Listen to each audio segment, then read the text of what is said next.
is irrelevant even in the chamber where it's made. Congressman Tim Ryan is a Democrat from Ohio. His guest is an empty seat, and he's keeping it empty in honor of a constituent who has been deported. The congressman joins us tonight. Congressman, thanks for coming on. Thanks, Tucker. So your seat is empty in honor of one of your constituents who was deported, and you're trying to put a name and a face to his story, which I understand, to the issue. But I wonder if you'll consider a couple other names and faces. These are your constituents also. The first is Jordan Johnson from Austintown. He died in November of an OD. He was 27. He was a member of the Laborers Union in Youngstown, Local 125. He went to Fitch High School. He leaves behind his parents, 3 brothers, a sister, and a grandmother.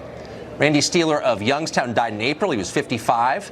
He played guitar, rode his Harley. He spent 30 years as a truck driver. He was a Steelers fan. Those are names and faces, and I wonder why you're not keeping a seat open to honor them.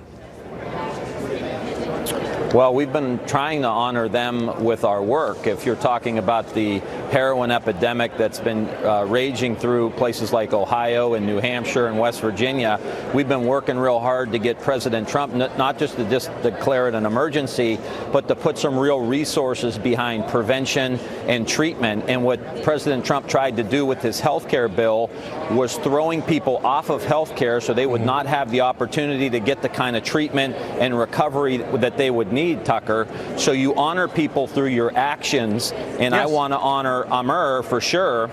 But there's Teamsters who aren't getting their pensions. Their pension's going to get cut in half. I want to honor them too. There's coal miners who have lost their pension. I want to honor them too. Well, there's a lot of people that need us to work on their behalf. I think you should, but you're not doing that tonight. Symbolically, and I agree with you, of course, honoring someone is much more than leaving a seat open. But that's what you're choosing to do tonight.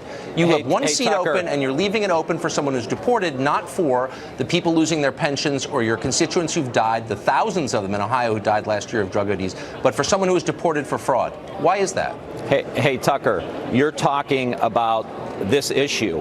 And so, therefore, this empty seat is already working because you're talking about a man who's been in this country for 40 years, American wife, 4 American daughters, paid taxes, was the first business person to move into downtown Youngstown when no one else would to start a business. And we've had a renaissance since then because of his investment. You think it's a good idea, with a case that has a lot of discrepancy to it, for this man not to have a fair hearing of the facts of the case, which is all we asked for? You think it's a good idea that he doesn't even get a fair hearing and he gets ripped from our community and his family? I'm not saying that. America's better than that, hold on, wait, slow down. I'm not saying that. And I have no trouble believing he was a great guy. I think a lot of immigrants, including those here illegally, a lot of them are great people and they work hard. And if they're deported, it's sad. But it doesn't answer the question that what do you do with people who are here illegally? You're a lawmaker. If you don't like the law, you have a chance to change it. You're arguing instead to ignore it. Why? No, I'm not arguing to ignore the law. Yes, you are.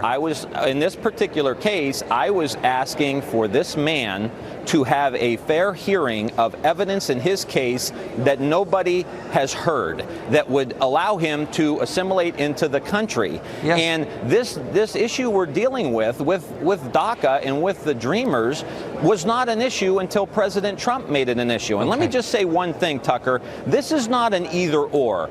I am for border security. I am for making sure we have enough border patrol to make sure drugs don't get in our country. I'm for throwing felons the hell out of the country. But when you are someone who's a law-abiding citizen, you're paying taxes, you're a net benefit to the United States, I think if you pay a fine, if you pay some back taxes, and you learn English if you don't already know it, we should figure out a way in the next 5 to 10 years to get you into the country and then expedite people who are waiting in line now. You can pass that law. And by the way, I think what you're describing sounds like a sad situation. There are a lot of sad situations in Ohio right now. 4,000 people died of drug ODs. 400 were deported. By a factor of 10, drug ODs are a bigger deal. And you're spending your time and the symbolic power you have to honor someone who's deported rather than one of your constituents who died of a drug OD. And I don't understand why. It's a simple question. Hey, Tucker, I've spent more time on the opiate epidemic in my career than you have ever. Not tonight. And a lot of other people that are going to be criticizing me. So I'm not taking a backseat to you or anybody else on the opiate epidemic. You tell your president and your party to fund the damn bills we try to put forth to make sure that these people can get treatment. Look, I may agree with, but let me just say, I may agree with you on some of that. No, I may agree with you. But you've got a chance to send a symbolic message, and you're sending it. We know where your priorities are. Treatment and recovery. We know where your priorities are, Tucker.